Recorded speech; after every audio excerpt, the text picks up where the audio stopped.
everyone, how are you today? Let's continue our lesson. Сәлеметсіздер ме, құрметті оқушылар, қалдарыңыз қалай? Сабағымызды әрі қарай жалғастырайық. Біздер бүгін present simple'дың 3-ші сабағына келдік, яғни сұрақтар қойып үйренеміз. Ең алдымен өткен сабақтар жаңа сөздерді қайталап өтейік.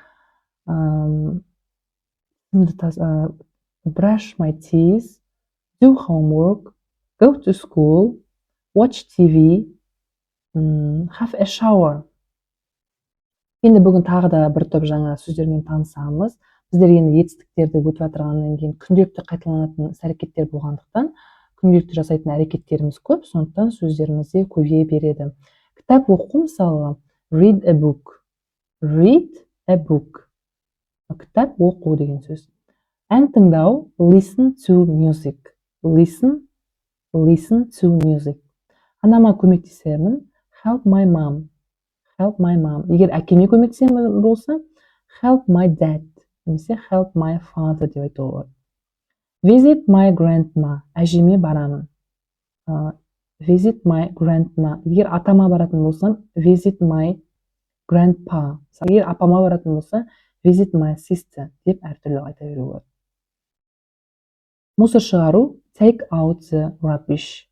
Take out the rubbish. Тағы бір қайталап өтейік.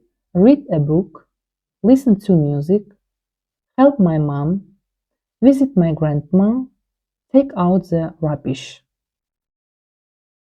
Енді сұрақтарға кезек берейік. Сұрақтарды жасау үшін present simple'да алдымен мысалы жалпы сұрақтар жауабында yes немесе no деген қысқа жауаптар талап етеді. Мысалы, сен жетіде тұрасың ба деген сияқты сұрақтар қою үшін бізге көмекші етістіктер do мен does көмекке келеді.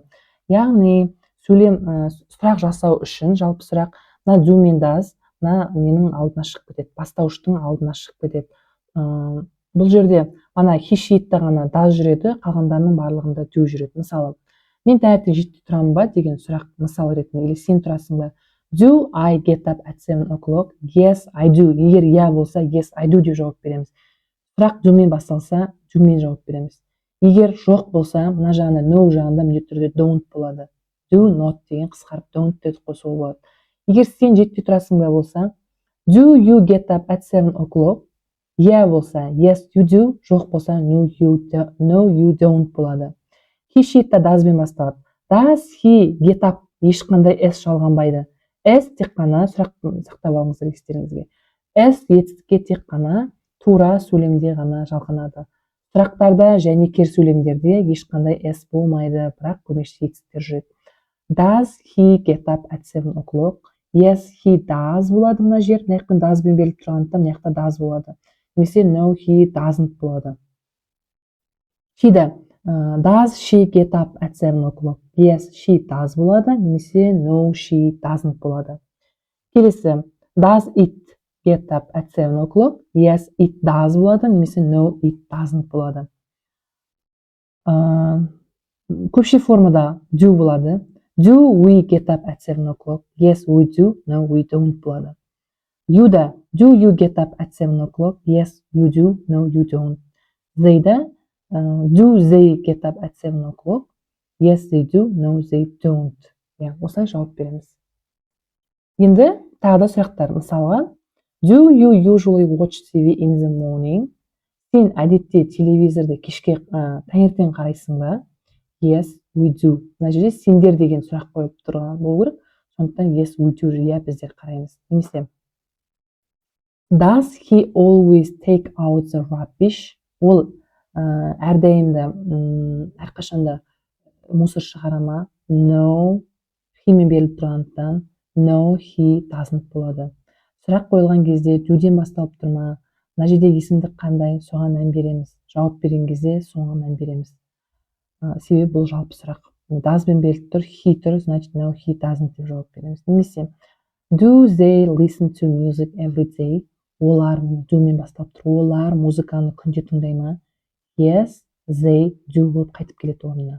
Егер жаңа сұрақтың тұрғысын дұрыстап түсініп алсаңыздар, менде ешқандай қиындығы жоқ. Тапсырмаларға кезек берейік. Task 1, read and choose. Мына жерде сұрақтар берілген жалпы. тек мына do ма does ба соны айырып үйренуге. Мысалы біздер айттық he she иттен кейін ғана does болады дедік, қалғанның бәрінде do жүреді дедік. Мысалы you do болады да, do you play football. Мына жерде she де does болады дейді. Does she speak English? Осылайша қалған тапсырмаларды орындап шығыңыздар. Task 2, read and answer. Сұрақтар берілген, тек қана қысқа жауап береміз. Мысалы, does he ride a bike? He деп тұр, сондықтан he мен жауап береміз. No, he doesn't. Yes екен, no екен беріліп тұр, тек қасына жалғастырамыз. Мысалы, does Alice like popcorn? Alice бізде қыздың аты, сондықтан мына жерге she деп қолданамыз. Yes, she does деп жазамыз. Мысалы, мына жерге you деп тұр, мен деп жауап береміз. Мысалы, сізге сен ағылшынша сөйлейсің ба деп сұрақ қойса, do you speak English деп сұрақ қойса, мен иә деп жауап беремін. Yes, мен деп жауап беремін. I do деп жауап береміз.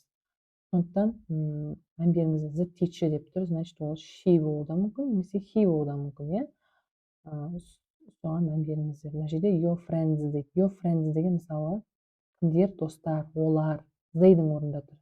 They-дің орнында. Сондықтан мына жерде no, they don't деп жазасыздар. Осылайша тапсырманы мұқият орындаңыздар. Келесі task number 3, read the sentence and make questions.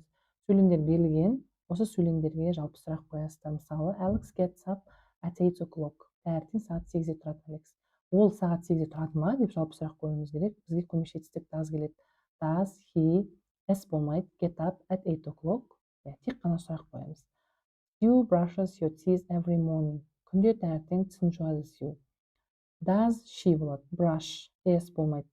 Does she brush your teeth every morning? Келесі. They go to school in the afternoon. Олар сабаққа түстен кейін барады. Олар бара ма? Бізде they-да do болады. Көмекші етістік, сондықтан do they go болады. Осылайша қалғандарында орындаңыздар. Осымен present simple-дің жалпы сұрағына қатысты сабағымыз осымен аяқталды. Видеоурок астында тапсырмаларды мұқият орындаңыздар. Барлығыңызға сәттілік. See you next lesson. Goodbye. Сау болыңыздар.